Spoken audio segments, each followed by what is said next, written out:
Nelson Mandela, early life. Nelson Mandela was a civil rights leader who fought against apartheid, or racial discrimination against blacks, in South Africa. Mandela was born on July 18 in South Africa in 1918.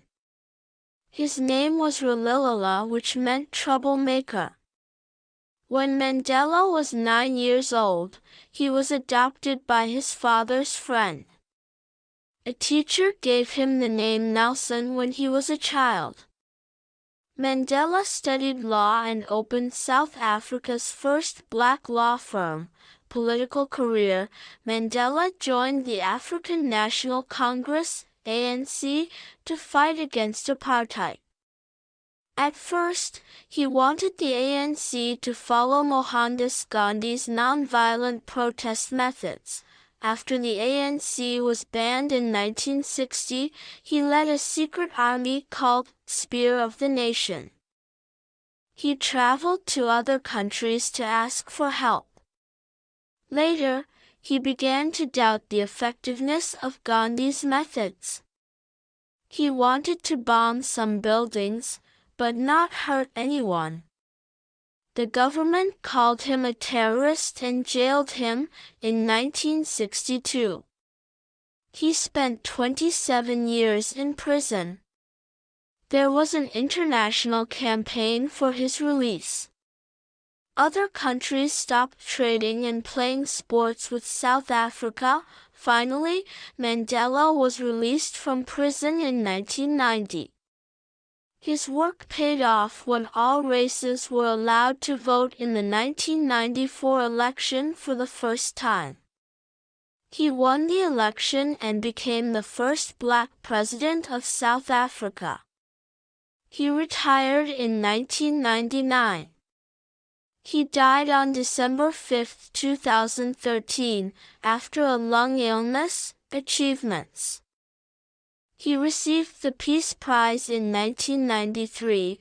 Mandela has received over 695 awards. This is the maximum number of awards anyone has ever got. On his birthday, Nelson Mandela Day, people are asked to spend 67 minutes helping others. Why 67? He spent 67 years serving South Africa. Nelson Mandela quotes, 1. Education is the most powerful weapon that you can use to change the world. 2. Lead from the back and let others believe they are in front. 3. It always seems impossible until it's done. 4. There can be no keener revelation of a society's soul than the way in which it treats its children. 5. I learned that courage was not the absence of fear, but the triumph over it. Who is the cleverest, sheep or lion? A very long time ago, there was a crafty lion and a clever sheep.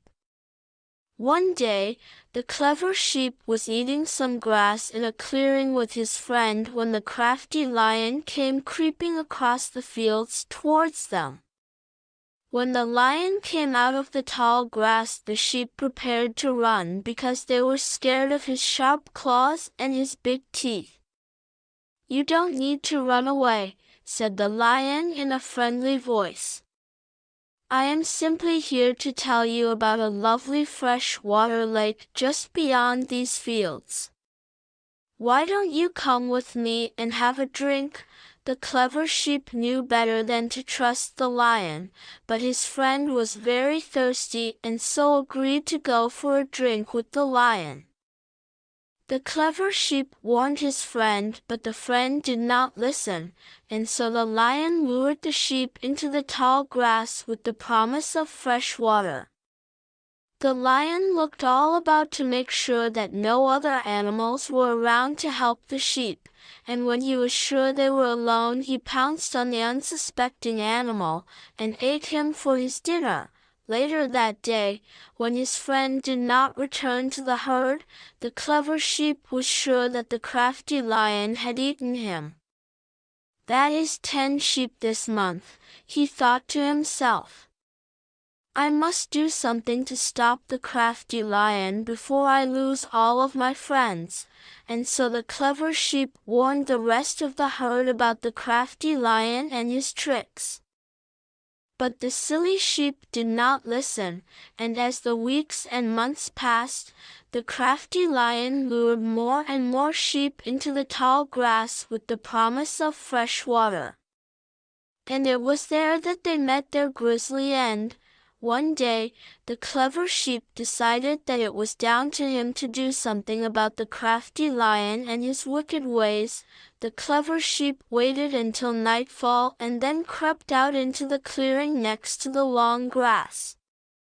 When he was sure that he was alone, he began to dig a very deep hole in the ground. When this was done, he built a huge fire at the bottom of the hole, then covered the hole over with reeds and grass so that the smoke would be hidden from view. The clever sheep waited patiently until dawn, and just as the sun was rising over the fields he heard a familiar voice coming from the tall grass. "Why don't you come with me, little sheep? I know of a freshwater lake just beyond the fields where you can enjoy a cool drink of water." The clever sheep did not move from his spot. Instead, the sheep said, "Why don't you come out of the tall grass and I will show you where you can find lots of sheep to eat." The lion was indeed very crafty, but he was also very greedy and could not resist the temptation of such a huge dinner. "Come with me," said the sheep once more, "and I will show you where the herd lives." And sure enough, the lion stepped out from the tall grass into the clearing. But as soon as he stepped from the grass, he fell down into the deep hole and burned in the roaring fire set by the clever sheep. "That is the end of you and your wicked ways," thought the clever sheep to himself. "Now us sheep will be safe, for a while at least."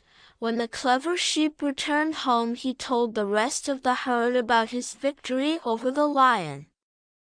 They all cheered and congratulated their friend, and they all asked how he was able to kill the crafty lion when the beast was so big and strong yet he was so small and fragile. "It was simple," replied the clever sheep.